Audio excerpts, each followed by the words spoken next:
ஈரோடு அரசு தலைமை மருத்துவமனையில் ஸ்ட்ரெச்சர் வழங்காததால் காயமடைந்த தாயை அவரது மகள் தனி ஆளாக தூக்கி செல்லும் வீடியோ வெளியாகியுள்ளது.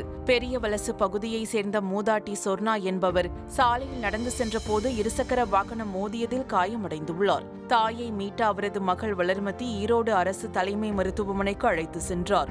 அப்போது மருத்துவமனை ஊழியர்கள் ஸ்ட்ரெச்சர் வழங்காமல் அலைக்கழித்ததாக கூறப்படுகிறது. பின்னர் அவர் தனி ஆளாக தாயை தூக்கி சென்று அவசர சிகிச்சை பிரிவில் அனுமதித்தார்.